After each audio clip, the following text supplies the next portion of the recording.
L'histoire commence avec un homme d'âge moyen, simplement appelé « le surfeur », et son fils qui arrive sur une magnifique côte australienne. L'homme tient un discours motivant, utilisant le surf comme métaphore de la vie, mais son fils est visiblement agacé d'avoir dû manquer l'école pour cela. Le surfeur parle ensuite à son agent immobilier, lui disant qu'il se trouve à Luna Bay et qu'il veut que son fils voie la maison. Mais à sa grande déception, l'agent lui annonce qu'une autre famille est intéressée par la propriété et offre une somme nettement supérieure. Le surfeur n'est pas prêt à renoncer à tout prix, alors l'agent l'exhorte à trouver 100 000 $ supplémentaires et lui accorde 48 heures pour le faire. Après avoir raccroché, le surfeur et son fils prennent leur planche de surf et se dirigent vers la plage. Mais alors qu'ils s'apprêtent à se jeter à l'eau, un jeune du coin, Pitbull, apparaît et leur dit avec colère qu'ils n'ont pas le droit de surfer là, car c'est réservé aux résidents. Le surfeur lui répond qu'il a grandi à cet endroit, mais Pitbull devient encore plus agressif et leur ordonne à plusieurs reprises de partir. Voyant la dispute, Scally, le chef des habitants, arrive et parle en privé avec le surfeur. Il lui dit d'oublier cet endroit, l'avertissant que ce n'est pas sûr et qu'il lui rend service en lui donnant ce conseil. Le surfeur est profondément déçu et n'a d'autre choix que de partir. Plus tard, dans la voiture, il révèle à son fils qu'il achète une maison dans les environs, celle qui appartenait à son père et où il a grandi. Le surfeur se remémore ses souvenirs d'enfance et décrit à quel point cet endroit lui est cher, mais son fils ne montre aucun intérêt et veut juste rentrer à la maison. Dans la scène suivante, nous voyons le surfeur revenir sur la côte, mais cette fois seul.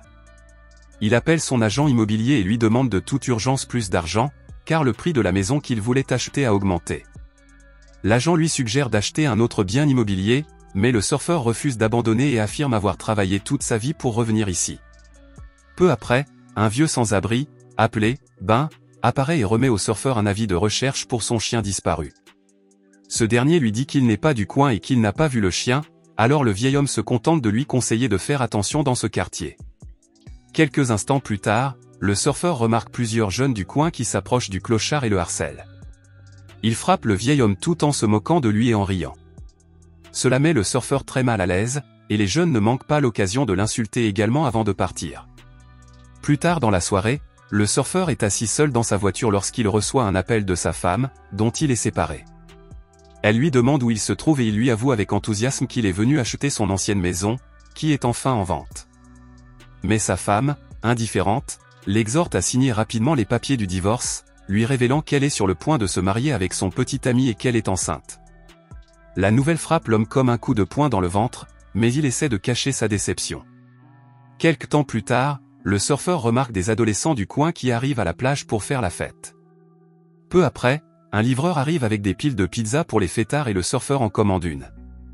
Mais lorsque le livreur comprend qu'il n'est pas du coin, il devient désagréable et finit par lui faire payer 100 $ pour une pizza. Après avoir pris de l'eau, le surfeur retourne à sa voiture et est choqué de voir sa pizza jetée par terre. Il aperçoit alors plusieurs adolescents qui s'enfuient au loin en emportant sa planche de surf.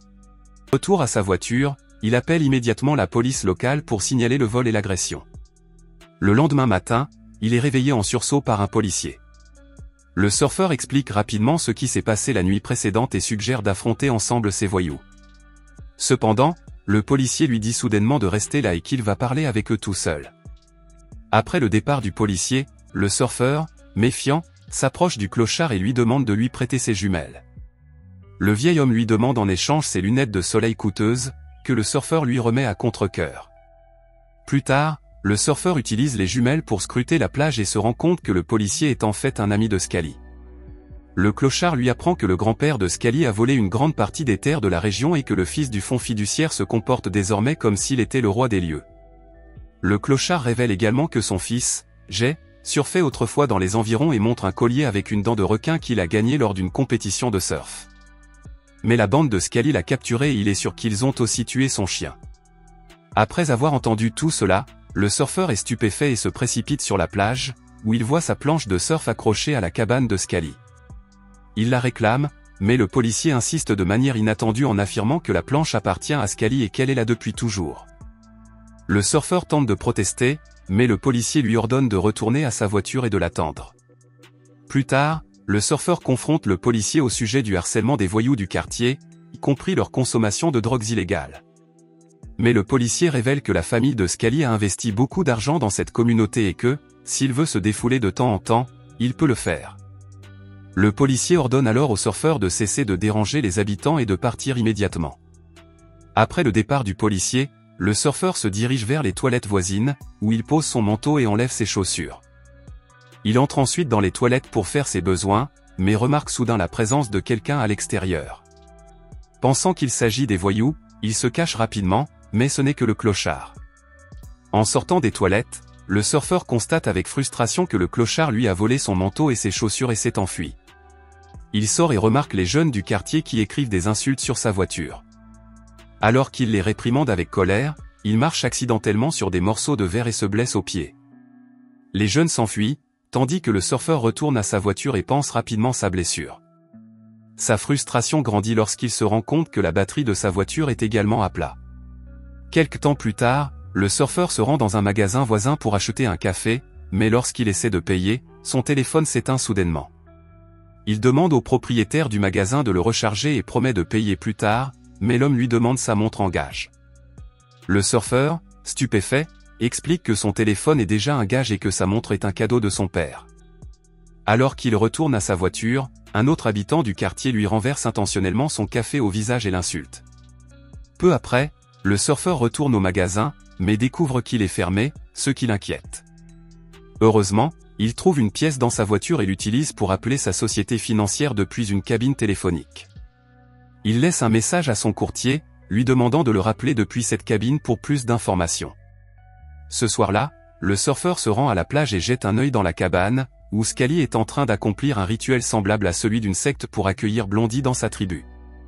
Horrifié, le surfeur décide de saisir cette occasion pour récupérer sa planche de surf, mais il est soudainement attaqué par un chien et, alerté par le bruit, les habitants du coin se lancent à sa poursuite. Après un certain temps, ils continuent à le chercher, alors il se cache derrière des buissons, où il passe toute la nuit. Le lendemain matin, il se réveille et est choqué de voir que sa voiture a disparu. Peu après, le même policier arrive, et le surfeur lui révèle frénétiquement que sa voiture a été volée la nuit précédente. Mais le policier le réprimande simplement pour ne pas être parti plus tôt et lui montre la vieille voiture du clochard, insistant sur le fait que sa voiture est toujours là. Le surfeur, sous le choc, insiste sur le fait qu'il conduit une Lexus, mais l'agent se contente de se moquer de lui et lui ordonne de partir immédiatement. Après le départ du policier, le surfeur se rend à l'ancienne maison de son père, où il remarque que son agent immobilier est en train de faire visiter la maison à une autre famille. Le surfeur demande désespérément un peu de temps et insiste pour acheter la maison, mais l'agent fait semblant de ne pas le connaître. Il le traite de clochard et lui ordonne de quitter la propriété. Fatigué de la situation, le surfeur tente de rejoindre le téléphone public, mais il est arrêté par des jeunes qui commencent à le harceler. À ce moment-là, le téléphone public sonne et le surfeur pense que c'est son agent.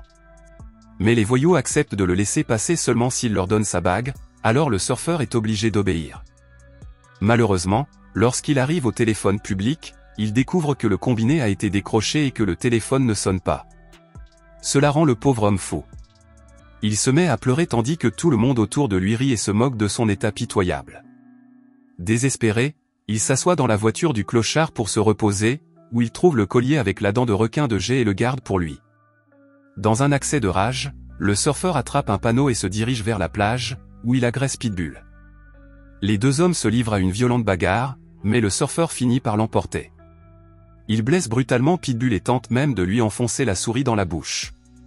Pendant ce temps, la bande de Scully les remarque, mais pour une raison quelconque, elle s'amuse. Le surfeur est sur le point de tuer Pitbull en le noyant, mais Scully intervient. Il dit qu'avant de surfer, il faut souffrir, puis il enfonce le visage du surfeur dans l'eau.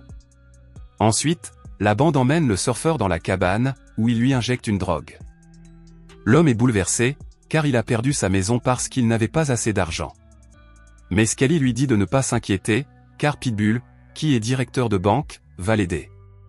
Le surfeur dit qu'il y a un autre enchérisseur, mais l'agent arrive soudainement et le félicite pour sa nouvelle maison.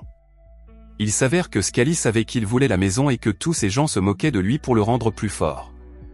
Le soir, la bande accomplit à nouveau un rituel semblable à celui d'une secte et Scully presse un pieu métallique brûlant contre le corps du surfeur pour l'accueillir officiellement dans la tribu. Il prend alors sa planche de surf et se dirige vers l'eau, mais Scully l'arrête, lui disant qu'il doit passer une dernière épreuve avant de pouvoir enfin surfer.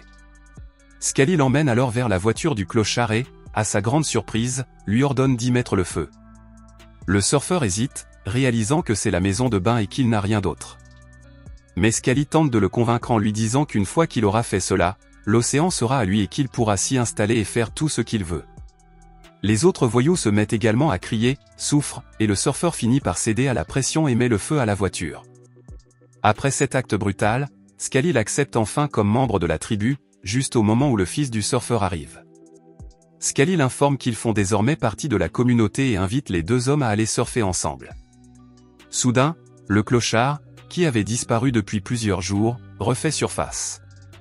Il est bouleversé de voir sa voiture en feu et pousse un cri déchirant. Il se précipite vers la plage, suivi par le surfeur paniqué. Le vieil homme s'en prend immédiatement aux voyous, les accusant d'être responsables de ses souffrances. À la grande stupéfaction de tous, le clochard sort un pistolet chargé et menace de les tuer s'ils bougent. Il oblige ensuite tous les hommes à s'agenouiller sur la plage, face à l'océan déchaîné. Pointant son arme sur Pitbull, il lui ordonne d'aboyer, ce qu'il fait. Le clochard laisse partir tous les autres hommes, mais oblige Scully, le surfeur et son fils à rester.